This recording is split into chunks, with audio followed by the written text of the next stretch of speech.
செய்தி அல்ல, ஒரு ஸ்தோத்திரம். சில ஆலோசனையாய் சில வசனங்களை மாத்திரம். அதாவது நம்முடைய கிறிஸ்தவர்களாக இருக்கிறோம், ஆண்டவருடைய பிள்ளைகள் எப்படி வாழ வேண்டும் என்று சொல்லி சில வசனங்களை ஆதாரமாக சொல்லி நான் முடிக்க விரும்புகிறேன். கிறிஸ்தவர்கள் எப்படி வாழணும் அப்படின்னு சொல்லி நான் பார்ப்போம். முதலாவது காரியம் ஸ்தோத்திரம். ஒவ்வொரு வசனம் ஒரு வசனம் 2 வசனத்துக்கு மேலே இருக்காது. நாம் எப்படி கிறிஸ்தவர்களாக இருக்கிற நாம் வாழ வேண்டும் என்றால், முதலாவது காரியம் மத்தேயு சுவிசேஷம் 4வது அதிகாரம் 4வது வசனம். மத்தேயு 4:4. அவர் பிரயுத்தரமாக, யாரு?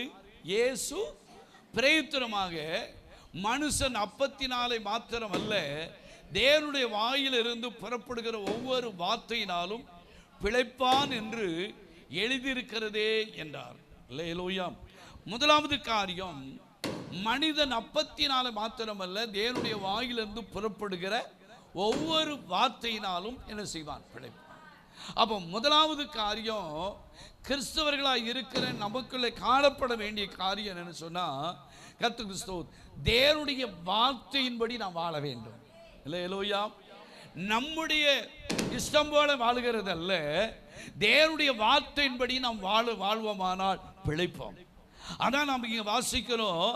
இங்கே மனுஷன் அப்பத்தினாலே மாத்திரம் அல்ல, தேவனுடைய வாயிலிருந்து புறப்படுகிற ஒவ்வொரு வார்த்தையினாலும் அவன் என்ன செய்கிறான்?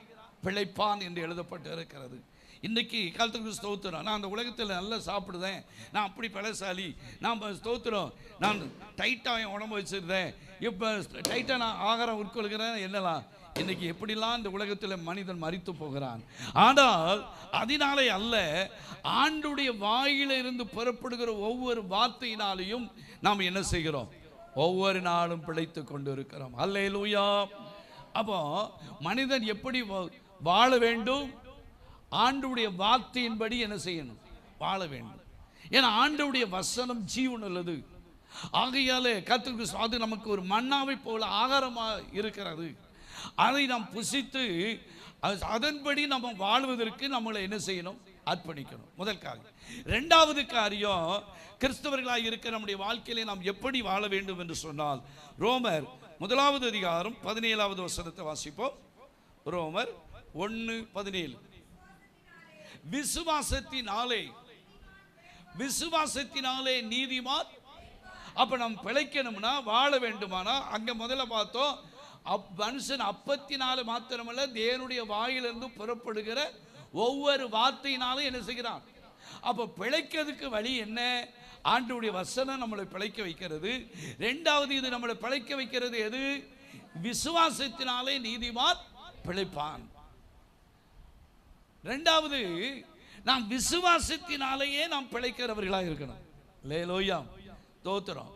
அவன் செய்வான், இவன் செய்வான் அப்படி என்று அல்ல. கர்த்தருக்கு ஸ்தோத்திரம். விசுவாசமாய் இருப்போமானால் தேவன் நம்மளை எந்த விதத்திலேயாகிலும் நம்மளை என்ன செய்வார்? பிழைக்க வைப்பார். அல்லேலூயா. கர்த்தருக்கு ஸ்தோத்திரம். நீங்க எபிரேயர்ல வாசிக்கும் போது, விசுவாசத்தினாலே ஏனோக்கு, விசுவாசத்தினாலே ஆபிரகாம், விசுவாசத்தினாலே ராகாப், கர்த்தருக்கு ஸ்தோத்திரம், இப்படி அநேக ஒரு விசுவாச பட்டியலையே நம்ம அதில் என்ன செய்ய முடியும்? பார்க்க முடிகிறது. விசுவாசத்தினாலே ஆபேல், கர்த்தருக்கு ஸ்தோத்திரம். அப்போ நம்ம என்ன செய்யணும்? நம்ம பிழைக்க வேண்டுமானால், நம்ம ஒரு நல்ல கிறிஸ்தவர்களாய் வாழ வேண்டுமானால், கர்த்தருக்கு ஸ்தோத்திரம், நம்மிடத்தில் காணப்பட வேண்டிய காரியம் என்ன தெரியுமா? விசுவாசத்தோடு ஆண்டவர் மேலே என்ன வச்சிருக்கணும்? நீங்க நிறைய இடத்துல பாருங்க, ஆண்டவர் கேட்பாரு, நீ என்னை விசுவாசிக்கிறாயா? நீ விசுவாசித்தால் தேவனுடைய மகிமையை காண்பாய். விசுவாசிக்கிறவர்களுக்கு எல்லாமே என்ன செய்யும்? கூடும். ஸ்தோத்திரம். இப்படி நிறைய காரியத்தை, விசுவாசத்தை குறித்து நிறைய சொல்லலாம். அதுக்கு இன்னொரு வசனம் கூட வாசிப்போம். கலாத்தியர் 3வது அதிகாரம் 11வது வசனத்தை வாசிங்க. கலாத்தியர் 3:11. நியாய பிரமாணத்தினாலே பாருங்க, நியாய பிரமாணத்தில் ஒருவனும் தேவனிடத்தில் நீதிமான் ஆகிறது இல்லை என்பது வெளியரங்கமாக இருக்கிறது. ஏனெனில் விசுவாசத்தினாலே நீதிமான் என்ன செய்கிறான்? அப்போ ஆண்டவர் மேல நமக்கு என்ன இருக்கணும்? விசுவாசம் இருக்கணும். விசுவாசம் இருந்து விட்டால் நம்மளை ஆண்டவர் எல்லா விதத்திலையும் ஆண்டவர் என்ன செய்வார்? பிழைக்க வைப்பார். அல்லேலூயா, அல்லேலூயா. நம்மளை குறை சொல்றது குறை சொல்லிக்கிட்டே தான் இருக்கும். குற்றம், ஏன்னா இயேசுநாதரையே குறை சொல்றதுக்கு, குற்றம் கண்டுபிடிக்கிறதுக்கு பின்னால் ஒரு கோஷ்டி என்ன செஞ்சிச்சு? அலைஞ்சிச்சு.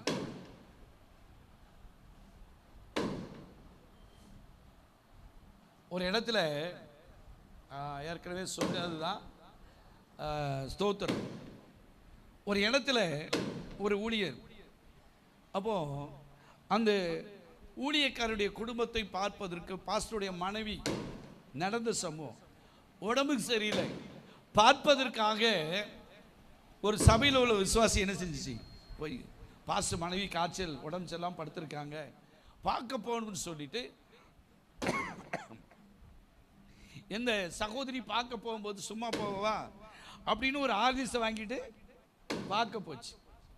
ஆனால் ஸ்தோத்திரம் போன உடனே இந்த பாஸ்டர்மா மெதுவாக எழுந்திரிச்சு, விசுவாசி நம்மளை பார்க்க வந்துட்டு காப்பி போடுறதுக்கு பால் இல்லை அப்படின்னு நல்லா ஆர்லிஸை என்ன செஞ்சுட்டு, அவங்க வாங்கிட்டு வந்த ஆர்லிஸை கலக்கி என்ன செஞ்சுட்டு, கேட்கா பின்னால் இருக்கிறவங்களுக்கு ஆர்லிஸை கொடுத்துட்டு ஸ்தோத்திரம் குடிச்சிட்டு பாஸ்டர்மா போயிட்டு வரேன்னு போய், அடுத்து இன்னொரு விசுவாசி என்ன செய்யுது சொல்லுங்களேன்? பார்க்க போகும்போது ஒன்றும் வாங்கிட்டு போகல, சும்மா பார்க்க போச்சு. ஸோ போன உடனே சரி இப்போ தான் அந்த விசுவாசி போச்சு, இப்போ அடுத்து வந்திருக்காங்க, அவங்களுக்கு எதையாண்டு என்ன செய்யணும்? எந்திரிச்சு போய் கடையில் பாஸ்டர் இல்லை, கடையில் போய் காப்பி வாங்குவான்னு சொல்லி நல்ல ஒரு டம்ளர் ஆர்லிஸ் போட்டு கலக்கி என்ன செஞ்சாச்சு, அவங்களுக்கும் கொடுத்தாச்சு. குடிச்சிட்டு இந்த அம்மா பேசாமல் போகக்கூடாது. இது ஒவ்வொரு விசுவாசி வீட்டுகளுக்கு வேறு வீட்டுக்கு போச்சு. பாஸ்டர் வீட்டுக்கு போனோம், நம்ம வீட்டில் கடுங்காப்பி போடுறதுக்கே வழி இல்லை. பாஸ்டர் வீட்டில் போனோடனே என்னது நல்லா ஆர்லிஸ் கலக்கி கொடுத்தாங்க. எப்படி பாருங்க, இப்படி 2 வீட்டுக்கு போயிட்டு 3வது வீட்டில் இந்த முதல்ல போயிடுச்சு பார்த்தீங்களா, அவங்க வீட்டில் போய் என்ன செஞ்சிச்சு சொல்லிச்சு. சொன்ன உடனே அது சொன்னிச்சு, நான் தானே ஆர்லிஸே பாஸ்டர் வீட்டில் வாங்கி கொடுத்துட்டு வந்தேன். அங்கே பாவம் பாஸ்டர்மாங்க எதிர்த்து காப்பி போடவோ அல்லது ஸ்தோத்திரம் போய் பால் வாங்குறதுக்கு முடியல. ஏன் இதை சொல்லுகிறேன்னா, குற்றம் கண்டுபிடிக்கிற ஆட்கள் குற்றம் கண்டுபிடித்துக்கிட்டே இருக்கும். ஒரு விசுவாசி வீட்டில் ஸ்தோத்திரம் பாஸ்டர் வீட்டில் திடீர்னு மத்தியானம் சாப்பிட்றதுக்கு உட்கார்ந்துக்கிட்டு இருந்தாங்களாம். அப்போ ஒரு விசுவாசி என்ன செஞ்சுட்டாங்க, போயிட்டாங்க. அப்போ போன உடனே சிஸ்டர் நீங்கள் சாப்பிடுங்க அப்படின்னு சொல்லி ஸ்தோத்திரம் வச்சு கொடுத்தா அவங்களுக்கு என்னது பிரியாணி, பிரியாணி கொண்டு வந்து கொடுத்து உடனே இந்த விசுவாசி போய் பாஸ் வீட்டில் போகிற நேரமெல்லாம் என்னது பிரியாணி. உடனே இந்த அம்மா காதுக்கு போச்சு, அவங்க கூப்பிட்டு, சிஸ்டர் நாங்கள் பிரியாணி போடலை, இந்த அக்கா நம்ம சபைக்கு வரணும் பிரியாணி போட்டு என்ன செய்தாங்க. அவங்களுக்கு தெரியாது.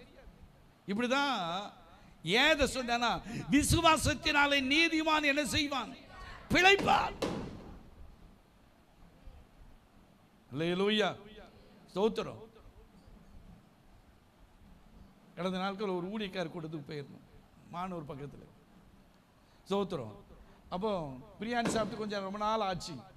எனக்கு ஒரு ஆசை இருந்துச்சு, ஸ்தோத்திரம், இன்னைக்கு ஊழியக்காரர் கூட்டத்தில் பிரியாணி போடுவாங்க. ஏன்னா பெரும்பாலும் ஊழியக்காரர் கூட்டத்தில் என்னதான் இருக்கும், பிரியாணி தான். ஸோ ஆனால் ஊழியக்காரர் கூட்டம் முடிஞ்சது. 2 ஸ்தோத்திரம் மேரிக்கோட்டு பிஸ்கட்டும் என்னது ஒரு டீயும் கிடைச்சது உக்கரங்கோட்டையில். ஸ்தோத்திரம் சாப்பிட்டு கிளம்பியாச்சு. கிளம்பி வண்டி எடுக்கிறோம், அதில் ஒரு பாஸ்டர் ஸ்தோத்திரம் அவர் சொன்னார், பாஸ்டர் நீங்கள் ரொம்ப தூரத்துக்கு ஒரு 4 பேரை மட்டும் ஸ்தோத்திரம் வாங்க அப்படின்னு சொல்லி எங்கள் கூட வண்டியில் ஸ்தோத்திரம் காரில், அவர் ஒரு காரில் வந்தார். நாங்கள் மானூரில் இறங்கி சாப்பிட்டு தான் என்ன செய்யணும். ஸோ உடனே ஒரு கடைக்கு கூப்பிட்டு போனார். ஸோ பார்த்தா சைவ சாப்பாடுனா பாஸ்ட்டுக்கு எல்லாருக்கும் மட்டன் பிரியாணி என்ன செய்யுங்க, எல்லா பாஸ்ட்டுக்கும் மட்டன் பிரியாணி. நான் எத்தனையோ கல்யாண வீட்டில் சாப்பிட்ருக்கேன், எத்தனையோ பெரிய பெரிய ஹோட்டல். நான் அதே மாதிரி பிரியாணி இன்னை வரைக்கும் சாப்பிட்டதே இல்லை. அல்லேலூயா. கர்த்தர் நம்முடைய விருப்பத்தை நாம் ஆண்டவரை விசுவாசிக்கும் போது எல்லா காரியத்தையும் கர்த்தர் என்ன செய்ய முடியும்?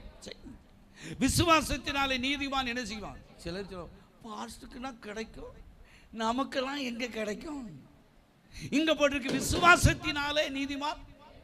யார் அவரை விசுவாசிக்கிறாங்களோ அவங்களுக்கு கர்த்தர் எந்த விதத்திலும் என்ன செய்வார்?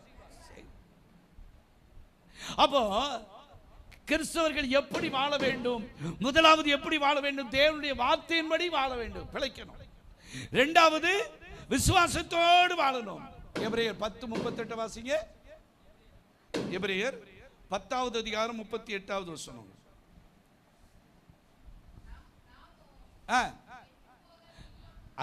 நாமோ கெட்டு போக பின்வாங்குகிறவர்களாய் இராமல் நம்முடைய ஆத்துமா ஈடேற விசுவாசிக்கிறவர்களாய் இருக்கிறோம். நம்முடைய ஆத்துமா ஈடேற நாம் விசுவாசிக்கிறவர்களா இருக்கணும். அல்லேலூயா, கர்த்தருக்கு ஸ்தோத்திரம். அப்ப தேவ பிள்ளைகளாக இருக்கிற நம்முடைய விசுவாசம் ஈடேறணும்.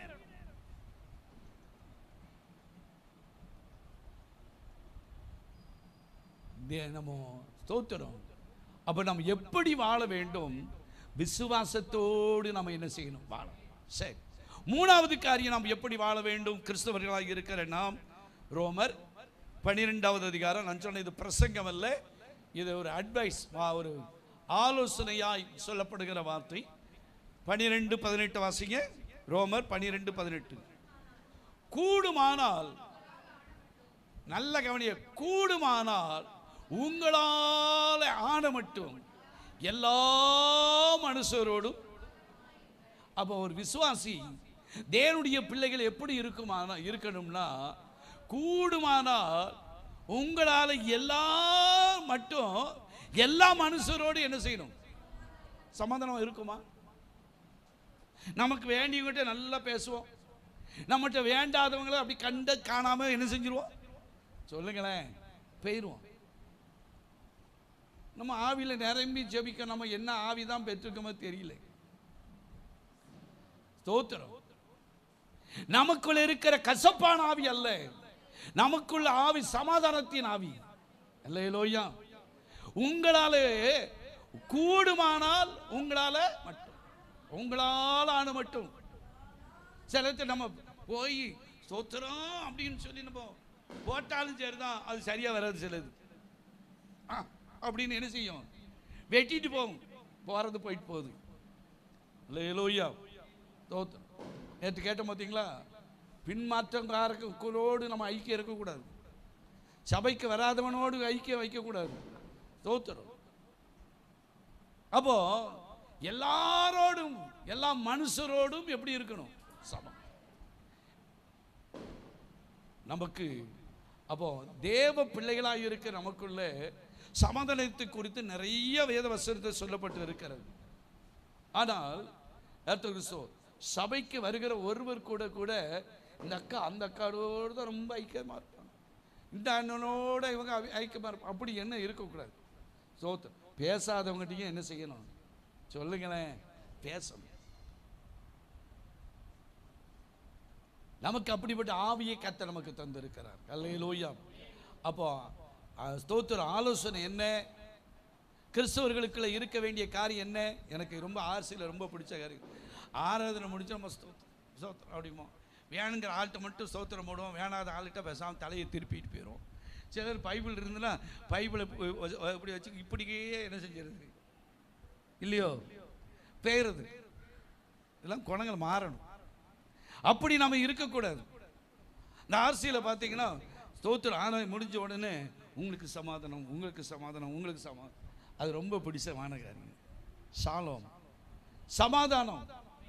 அப்படிப்பட்ட ஒரு அனுபவம் நம்முடைய வாழ்க்கையில் என்ன செய்யணும்? அப்போ கிறிஸ்தவர்களாக இருக்கிற நமக்கு கர்த்தருக்கு ஸ்தோத்திரம், நம்ம சமாதானம் சொல்லுகிறவர்களாக இருக்கணும், சமாதானம் உடையவர்களாக இருக்கணும். சரி, கர்த்தருடைய பந்தி இருக்கிறதுனால வேகமாய் போகிறேன். நாலாவது காரியம் என்ன இருக்கணும் அப்படின்னு சொன்னா, 1 தெசலோனிக்கேயர் 3வது அதிகாரம் 8வது வசனம். 1 தெசலோனிக்கேயர் 3:8. நீங்கள் கர்த்தருக்குள்ளே நிலைத்திருந்தால் நாங்கள் பிழைத்திருப்போம். பிழைக்கணும்னா என்ன? வாழணும்னா என்ன செய்யணும்? கிறிஸ்தவர்கள் எப்படி வாழணும்? நீங்கள் கர்த்தருக்குள்ளே நிலைத்திருந்தால் நாங்கள் பிழைத்திருப்போம். அப்போ கர்த்தருக்குள்ளே நம்ம என்ன செய்யணும்? நிலைத்து இருக்கணும். என்ன வியாதி வந்தானே, எந்த பிரச்சனை வந்தானே, என்ன சோதனை வந்தானே, அது சாம அடிபட்டவனே எல்லாரும் கண்ணில் இருந்து கண்ணி வந்து எனக்கு வரவே இல்லை. அல்லேலூயா. ஏன்னா எல்லாத்தையும் தாங்குகிற இருதயத்தை கர்த்தர் தந்து இருக்கிறார். அல்லேலூயா. நம்ம விசுவாசிலாம் அழுதுட்டாங்க. கர்த்தருக்கு ஸ்தோத்திரம். ஏன் சொல்கிறேன்னு சொன்னா, ஸ்தோத்திர கர்த்தருக்குள்ளே நம்ம என்ன செய்யணும்? நம்முடைய அஸ்திவாரம் சரியா இருக்கணும். நீங்கள் கர்த்தருக்குள் நிலைத்திருந்தால் நாங்கள் நம்ம பிழைக்கணும்னா ஆண்டவர்களை நிலைத்து இருக்கணும். ஆண்டவர்களை நிலைத்திருந்தால் தான் நாம் என்ன மிகுந்த எண்ணிலை நிலைத்திருங்கள். அப்போ நீங்க என்ன செய்வீங்க? எண்ணிலை நிலைத்திருந்தால் நீங்கள் எந்த கடி கொடுப்பீங்க? மிகுந்த கடிகளை கொடுப்பீர்கள். அல்லேலூயா. அப்போ தேவ பிள்ளைகளுக்குள்ள இருக்க வேண்டிய காரியம் என்ன தெரியுமா? கர்த்தருக்கு ஸ்தோத்திரம். அவருக்குள்ள என்ன செய்யணும்? வியாதி வந்த நேரத்தில், துன்பம் வந்த நேரத்தில், பிரச்சனை வந்த நேரத்தில் ஸ்தோத்திரம் ஓடிடக்கூடாது. ஆண்டவருக்குள்ள நிலைச்சிருக்கணும். நான் அடிக்கடி சொல்வேன், நம்மளை யாரெல்லாம் ஸ்தோத்திரம் அந்த கோயில்பட்டி பக்கத்தில் இந்த பக்கம் கடம்பூர் பக்கம் நம்ம இங்கே சொல்லுவோம் ஏசிக்கிட்டே இருக்காங்கம்மா, அங்கே வச்சுக்கிட்டே இருக்காங்கம்மாங்க, வைவாங்க அப்படின்னு. நான் சொல்கிறேன், வைய வைரக்கல் தான், திட்ட திண்டுக்கல் பூட்டு தான். அல்லேலூயா. அப்படி நமக்குள்ளே ஆண்டவருக்குள்ளே என்ன செய்யணும்? ஸ்தோத்திரம். அப்போ நமக்குள்ளே இருக்க வேண்டிய காரியம் அவருக்குள் என்ன செய்யணும்? நிலைத்திருந்தால் நம்ம பிழைப்போம். ஆண்டவருக்குள்ள நிலைத்து இருக்கட்டா நம்ம இந்த உலகத்தில் பிழைக்கவே முடியாது. அந்த பாச அருமையா சொன்னார், கொரோனாவில் சோத்திரம் அதை சாப்பிட்டு இது சாப்பிட்டதுனால பிழைச்சதில்லை, ஆண்டோடைய கிருபையினால என்ன செய்கிறோம்? பிழைச்சிருக்கோம். எத்தனையோ பேர் இஞ்சி அது இதுன்னு என்னெல்லாம் ஸ்தோத்திரம் பாதுகாப்பு இருந்தவங்களாம் என்ன செஞ்சிட்டாங்க? போயிட்டாங்க.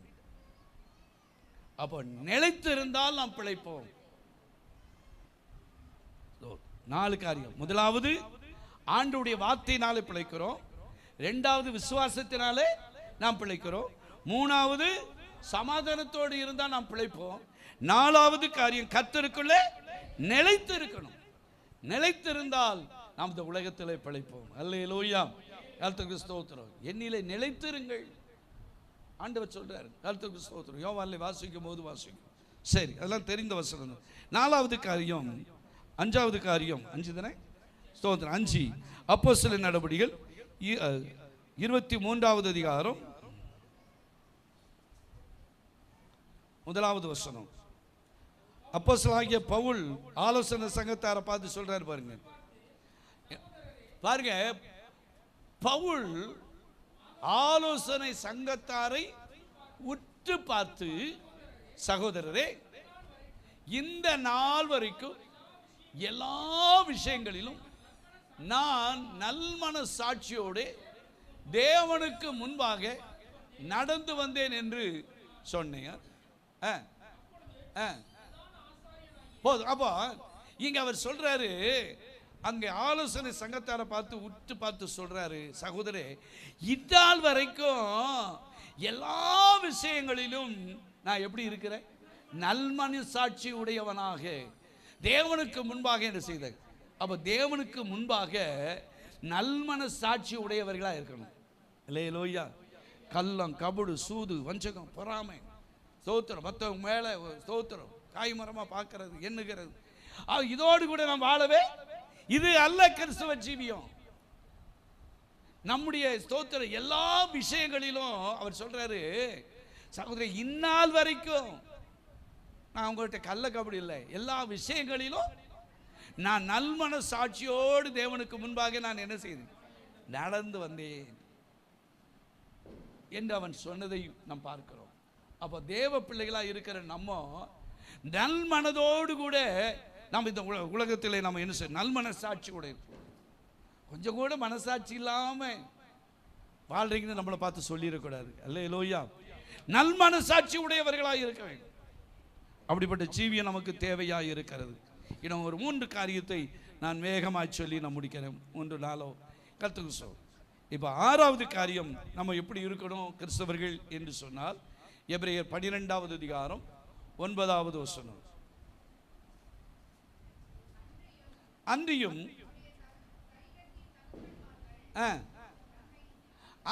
நம்முடைய சரீரத்தின் தகப்பன்மார்கள் நம்மை சிட்சிக்கும் போது அவர்களுக்கு நாம் அஞ்சி நடந்திருக்க நாம் பிழைக்கத்தக்கதாக ஆவியின் பிதாவுக்கு வெகு அதிகமாய் அடங்கி நடக்க வேண்டும் அல்லவா என்று சொல்லி பார்க்க. இங்கே பரிசுத்தாவியானவரின் பிதாவுக்கு நம்ம என்ன செய்யணும்? அடங்கி இருக்கும். அங்கே எவ்வளோ அழகாக சொல்ல, நம்முடைய சரீரத்தின் தகப்பன்மார்கள் நம்மை சிட்சிக்கும் போது அவர்களுக்கு நாம் என்ன செய்கிறோம்? சில வீட்டில் பார்த்தீங்கன்னா, இப்போ உள்ள பிள்ளைகளெல்லாம் முன்னால் பெரிய கல்யாணம் முடித்தவனே தகப்ப மாதிரி என்ன செஞ்சிருவாங்க? எட்டிட்டு அடிச்சிருவாங்க. என்னல மனைவிட்டு பேசிக்கிட்டு இருக்க அப்படின்னு அடிக்க. இப்போ இப்படி பார்த்தாலே மேலுக்கு நம்மளை பார்க்க ஆரம்பிச்சிடும். ஸ்தோத்திரம். என்ன எப்படி பார்க்க அப்படின்ற கருத்துக்கு ஸ்தோத்திரம். ஆனால் இங்கே பார்க்கும்போது அஞ்சி நடந்திருக்க நாம் பிழைக்கத்தக்கதாக ஆவிகளின் பிதாவுக்கு நாம் வெகு அதிகமாய் நாம் அடங்கி. அப்போ கர்த்தருக்கு ஸ்தோத்திரம். பரிசுத்த ஆவியானவர் நமக்குள்ள இருக்காரு. அப்போ பிதாவுக்கு நம்ம என்ன செய்யணும்? கீழ்ப்படிந்து அடங்கி என்ன செய்யணும்? அவர் நம்மை உயர்த்தும்படிக்கு அவருடைய பலத்த கரத்துக்களை என்ன செய்யணும்? அடங்கி இருக்கணும். அடங்கி இருந்தால் ஏற்ற காலத்தில் உயர்த்துவாங்க. யோசேப்பு அடங்கி இருந்ததுனால தான் யோசேப்பை ஆண்டவர் உயர்த்தினார். தாவீது அடங்கி இருந்ததுனால தான் ஸ்தோத்திரம் தாவீதை ஆண்டவர் அரசனா என்ன செய்தார்? மாற்றினார். அப்போ இன்றைக்கு ஸ்தோத்திரம் அடங்கி இருப்பதற்கு மனம். இன்னைக்கு உள்ள மாமையா கையில் அடங்கி இருப்பான்னு நினைக்கிங்களா? என்ன செய்ய மாட்டாங்க? சொல்லுங்களேன். எனக்கு எங்கிட்ட இந்த பாசம் வச்சுட்டு தான் சொல்கிறேன். ஸ்தோத்திரம். ஒரு தாய் ஸ்தோத்திரம் மகளுக்கு மாப்பிள்ளை பார்க்க சொன்னிச்சு. பாஸ்டர் ஸ்தோத்திரம், மாப்பிள்ளை பார்த்தீங்கன்னா அம்மா அப்பாவும் இருக்கக்கூடாது, அண்ணன் தம்பியும் இருக்கக்கூடாது, மாமா மாமியாரும் இருக்கக்கூடாது, கூட பிறந்தவங்களும் தனிக்காட்டு ராஜா. அவர் எப்படி பிறப்பாருன்னே தெரியல.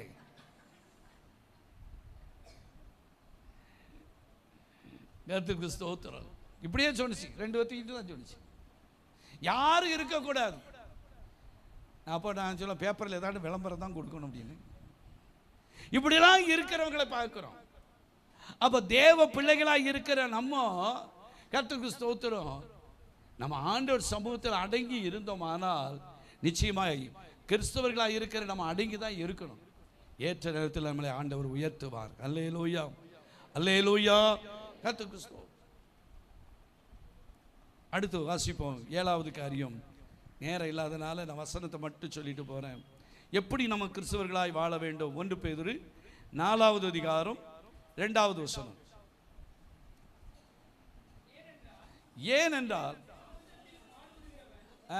ஏனென்றால் மாம்சத்திலே பாடுபடுகிறவன் மாம்சத்திலிருந்து இருக்கும் காலம் வரைக்கும் மனுஷனுடைய இச்சைகளின்படி பிழைக்காமல் தேவனுடைய சித்தத்தின்படியே பிழைக்கத்தக்கதாக பாவங்களை விட்டு என்ன செய்யணும்? என்ன செய்வான்? அப்போ நம்ம பிழைக்க வேண்டுமானால் என்ன செய்யணும்? தேவ சித்தத்தின்படி பிழைக்கணும். அல்லேலூயா. நம்ம சுய இஷ்டத்தின்படி சுய சித்தத்தின்படி நம்ம என்னன்னா ஒன்றும் நடக்காது. நடந்த வேதனை தான், அதனால பெரிய பாடு தான். ஆண்டவருடைய சித்தத்துக்கு நம்மளை என்ன செய்யணும்? அர்ப்பணிக்கணும். அல்லேலூயா. சொல்லுங்களேன், அல்லேலூயா. நம்ம சுய சித்தமா அதை செய்யணும், இதை செய்யணும், அப்படி பண்ணணும், இப்படி பண்ணுனா அது நமக்கு பெரிய முள்ளா தான் இருக்கும், அது வேதனையாக தான் இருக்கும். ஆண்டவரே உமக்கு சித்தமானால் இதை என்ன செய்யும்? வாய்க்கப்படும். சித்தம் இல்லாதது என் பிள்ளையுடைய காரியமோ என்னுடைய காரியத்திலேயோ குடும்ப காரியத்தில் வரவே கூடாது. ஒரு பிள்ளைய கொண்டு போய் ஒரு பையனை கட்டி கொடுத்தாங்க. சிஸ்டர் ஜெபம் பண்ணீங்களா? பிரதர் ஜெபம் பண்ணீங்களா? பாஸ்டர் அவங்க வீட்டில் நிறைய வசதி, ஸ்தோத்திரம், நிறைய கடை இருக்கு, நிறைய அவங்க வீட்டில் நிறைய நகை போட்டு எல்லாம் பண்ண. நல்லா ஜெபம் பண்ணி நல்லா அந்த ஊழியக்காரத்தை விசாரிங்க எல்லாம். இல்லை பாஸ்டர் நல்ல வசதி இருக்கு, எல்லாம் போதும் கேட்டீங்க. இன்னைக்கு வரைக்கும் அழுதுகிட்டு தான் இருக்காங்க. கல்யாணம் முடிச்ச பிறகு தான் பார்க்காங்க அங்கே இன்னொரு குடும்பம் இருக்கு, வேற பார்க்க. ஏன்? அப்ப தேவ சித்தம் இல்லாத காரியத்துக்கு நம்ம இடம் கொடுக்கவே.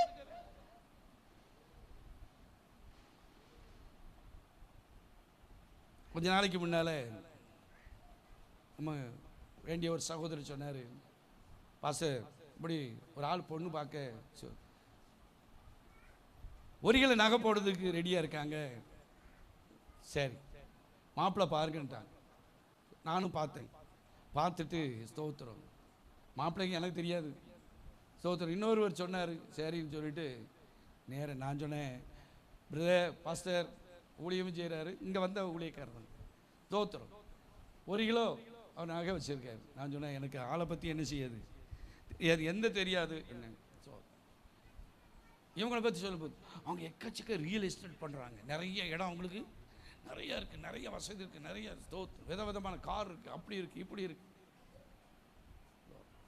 நான் அவங்ககிட்ட சொல்லிட்டேன், நீ நல்லா விசாரிச்சுக்கோங்க, எது இல்லை ஆண்டோட சித்தம் இல்லாமல்.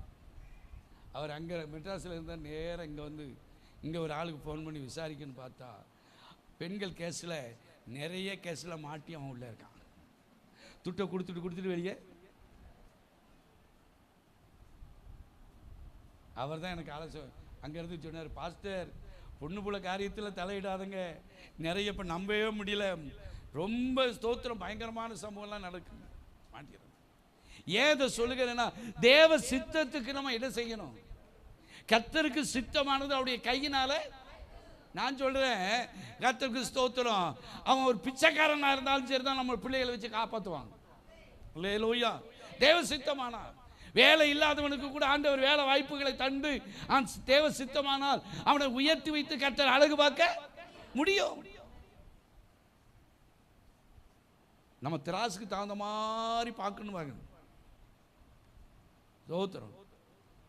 குப்பையில் கிடக்கிறவர்களை குபேரே நடுவில் அமர்த்துகிற ஆண்டவர் தான் நம்முடைய ஆண்டவர். அல்லேலூயா, அல்லேலூயா. கர்த்தருக்கு ஸ்தோத்திரம். நம்மளை தூக்கி வைத்து அவர் அழகு பார்க்கிற தேவன். ஸ்தோத்திரம். பெரிய வசதி வேணும், வாய்ப்பு வேணும், அது இருக்கணும், இது இருக்கணும், பேக்ரவுண்ட் இருக்கணும். ஸ்தோத்திரம். இப்போ இருக்கிறதெல்லாம் பார்த்தா ஸ்தோத்திரம் மச்சன மாதிரி இருக்கணுமா, எனத்தையும் மச்சனமான இருந்து எனத்தையும் அள்ளி கொடுக்க மாதிரி. ஸ்தோத்திரம்.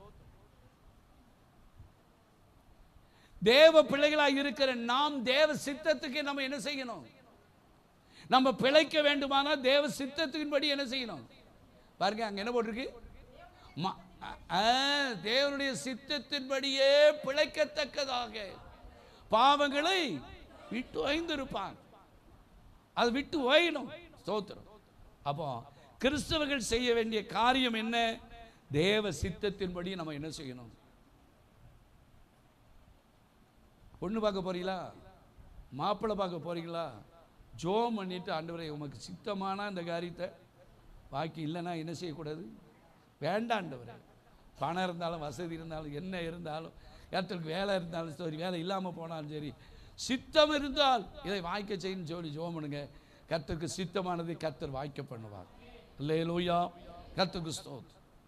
நம்ம சுய சித்தம் நம்ம வாழ்க்கையில், நம்ம குடும்பத்தில், நம்முடைய பிள்ளைகளை வாழ்க்கையில் வரவே கூடாது. வந்துட்டு பெரிய மண்டடி ஸ்தோத்திரம் மாதிரி புலம்பிக்கிட்டே தான் இருக்கணும். சரி, அடுத்து தேவ சித்தத்தின்படி நம்ம பிழைக்கணும். அடுத்து நம்ம எப்படி பிழைக்கணும், 2 காரியத்தை வேகமாக சொல்லி நான் முடிச்சிருந்தேன். 2 கொரிந்தியர் 5வது அதிகாரம். எப்பவுமே 7 பாயிண்ட் தாண்டி போகுது. கேட்டு சரி, 2 கொரிந்தியர் 5வது அதிகாரம் 15வது வசனம்.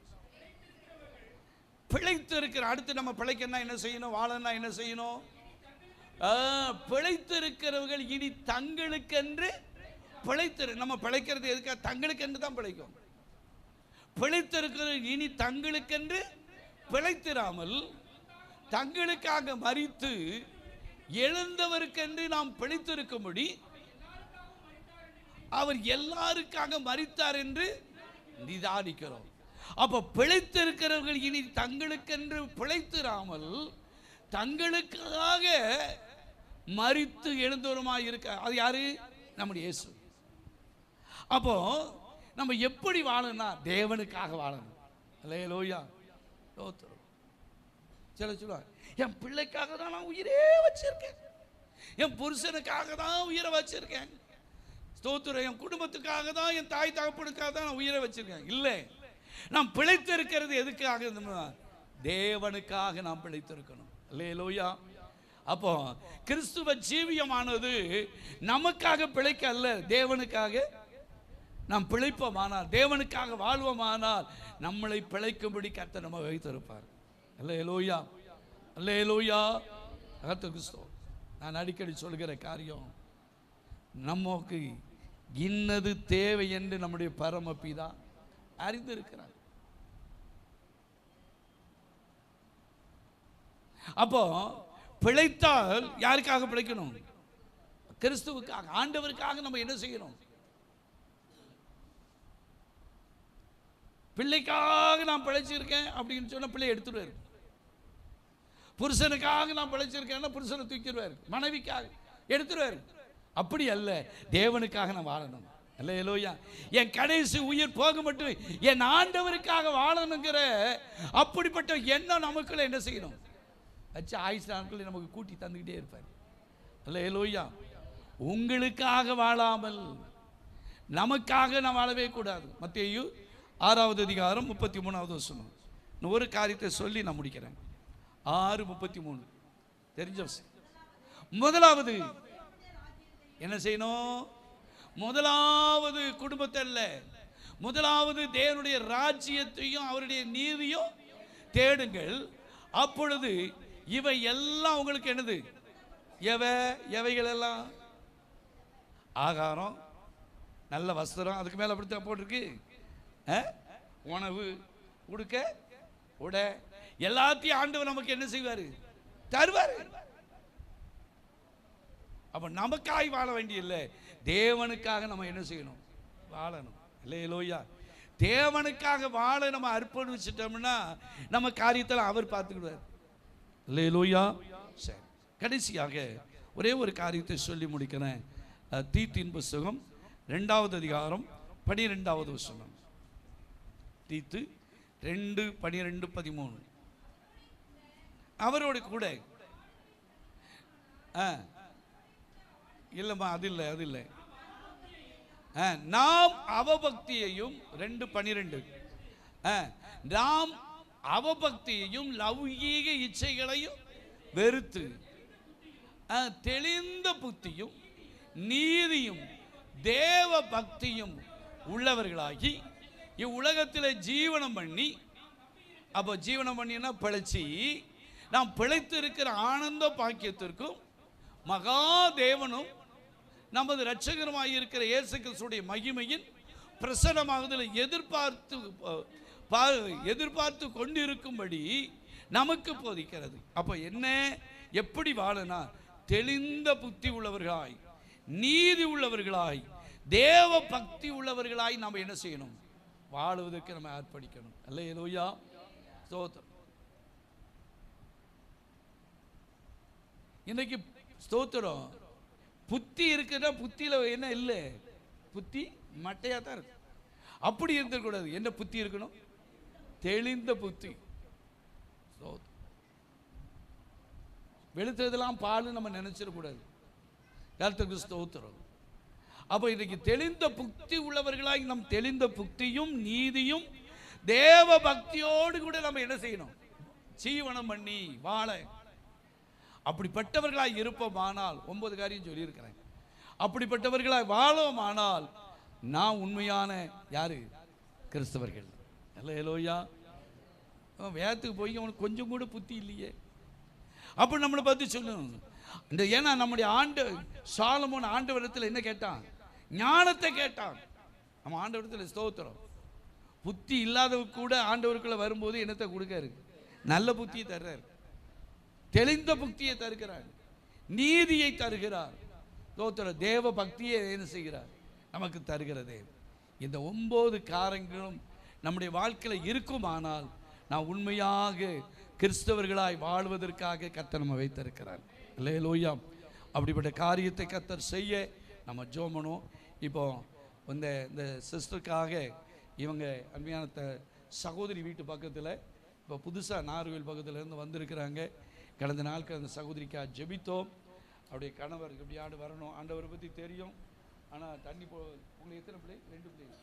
2 பொண்ணா பையன்? ஒரு பையன் ஒரு பொண்ணு ஹாஸ்டலில் படிக்காங்க. அன்னைக்கு பார்த்து அடுத்த தெருவில் அவங்க வாடகைக்கு இருக்கிறாங்க. அந்த சகோதரிக்காக ஒரு நிமிஷம் எல்லாரும் சேர்ந்து நம்ம ஜெபம் பண்ணுவோமா? ஹல்லேலூயா, ஹல்லேலூயா, ஹல்லேலூயா. எல்லாரும் சேர்ந்து நம்ம ஜெபம் பண்ணுவோமா? ஓ ஸ்தோத்திரம். இப்படிப்பட்ட காரியத்தை கர்த்தர் தந்து நடத்தும்படியாக எல்லாரும் சேர்ந்து நம்ம ஜெபம் பண்ணுவோம். ஹல்லேலூயா, ஹல்லேலூயா, ஹல்லேலூயா. ஆண்டவரே துதிக்கிறோம், துதிக்கிறோம். நம்மிடத்தில் காணப்பட வேண்டிய கிறிஸ்தவர்களாக இருக்கிற நம்மிடத்தில் காணப்பட வேண்டிய 9 காரியத்தை பார்த்தோம். அவருடைய வார்த்தையினாலே நாம் பிழைக்க வேண்டும், விசுவாசத்தினாலே நாம் பிழைக்க வேண்டும், சமாதானத்தோடு கூட நாம் வாழ வேண்டும். ஓ ஆண்டவருக்குள்ளே இருக்கிறவர்களாக இருக்கணும், நல்மனசாட்சி உடையவர்களாக இருக்கணும். பரிசுத்த ஆவியானவருக்கு ஓ ஸ்தோத்திரம், பரிசுத்த ஆவியானவருக்கு நம்ம விட்டு கொடுத்து அவருடைய ஸ்தோத்திரம் அவருடைய பலத்த கரத்துக்குள்ளே நம்ம அடங்கி இருக்கிறவர்களாக இருக்கணும். தேவ சித்தத்தின்படி வாழ்கிறவர்களாக இருக்கணும், தேவனுக்காகவே வாழ்கிறவர்களாக இருக்கணும்.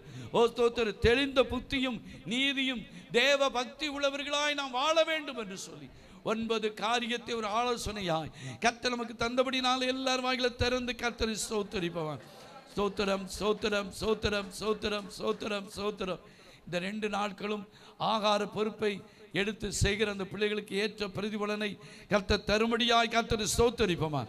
ஸ்தோத்திரம், ஸ்தோத்திரம். நாளில் ஜெபிக்க கேட்டுக்கொண்டு தர்மியான சகோதரிக்காக அவருடைய கணவருக்காக கொடுத்த ஹாஸ்டலில் படிக்கிற 2 பிள்ளைகளுக்காக எல்லாரும் வாயில திறந்து கர்த்தரை ஸ்தோத்திரிப்போமா? ஸ்தோத்திரம், ஸ்தோத்திரம், ஸ்தோத்திரம், ஸ்தோத்திரம். எல்லாரும் நல்ல முழங்கால் படிட்டு ஒரு நிமிஷம் ஜெபம் பண்ணுவோமா? ஹல்லேலூயா, ஹல்லேலூயா, ஹல்லேலூயா. பரிசுத்தமும் இரக்கமும் அன்பு நிறைந்த எங்கள் பரலோக பிதாவே, ஆண்டவருடைய பிள்ளைகளாய் இருக்கிற நாங்கள், கிறிஸ்தவர்களாய் இருக்கிற நாங்கள் ஆண்டவர் எங்களிடத்தில் காணப்பட வேண்டிய 9 குணலட்சணங்களை ஆண்டவரே எத்தனையோ காரியங்கள் உண்டு ஐயா. ஆனாலும் இந்த நாளில் ஆண்டவர் இந்த 9 காரியத்தை எங்களுக்கு சுட்டி காட்டினபடினால் நன்றி செலுத்துகிறோம். கேட்ட ஒவ்வொருக்குள்ளையும் நல்ல நேரத்தில் விதைக்கப்பட்ட விதையாய் மாற கர்த்தர் உதவி செய்யும்படியாய் ஜெபிக்கிறோம். இந்த புதிய ஆண்டில் 2வது மாதத்தில் முதல் வாரத்தை கர்த்தருடைய பந்தியை தந்ததுக்காய் ஸ்தோத்திரம். ஒவ்வொருவரும் இதில் பங்கு பெற ஆண்டவருடைய சரீரத்தையும் இரத்தத்தையும் பானம் பண்ண கர்த்தர் தகுதிப்படுத்துவீராக என்று ஜெபிக்கிறோம். முற்றிலுமாய் அர்ப்பணிக்கிறோம். தொடர்ந்து மாலை கூட்டத்துக்கு ஒவ்வொருவரையும் ஆயத்தப்படுத்தி கொண்டு வாங்கப்பா. நம்முடைய தாசருடைய பிரயாணத்தில் கூட இருந்து எங்களுடைய சபைக்கு என்ன வார்த்தை வைத்திருக்கிறீரோ அந்த வார்த்தையை கர்த்தர் தந்து நடத்துவீராக என்று ஜெபி. நேற்று எங்களோடு கூட பேசின ஆண்டவர் இன்றைக்கு மாலை வேளையில் பேசபடியாக கூட ஜெபி. ஆண்டவரே துதிக்கும், தொடர்ந்து நடத்தும். ஒவ்வொரு குடும்பத்தையும் கர்த்தர் கொண்டு வாங்க. மீட்பர் இயேசுவின் நல்ல நாமத்தினால கேட்க ஒரு நல்ல பிதாவே. சேர்ந்து சொல்லு, என் ஆத்துமாவே முழுமையே, என் ஆத்துமாவே கர்த்தர் செய்த சகல வரங்களும் மறவாதே. ஆமென். ஆண்டவராகிய இயேசு கிறிஸ்துவின் கிருபையும் பிதாவுடைய அன்பு பரிசுத்தருடைய ஐக்கியமும் சமாதானமும் சந்தோஷமும் நம் அனைவரோடு கூட இருப்பதாக. எல்லா சொல்ல அல்லேலூயா, அல்லேலூயா, அல்லேலூயா. கர்த்தர் உங்களை ஆசீர்வதிப்பார். சாயந்தர கூட்டத்துக்காக வாங்க. ஜோம்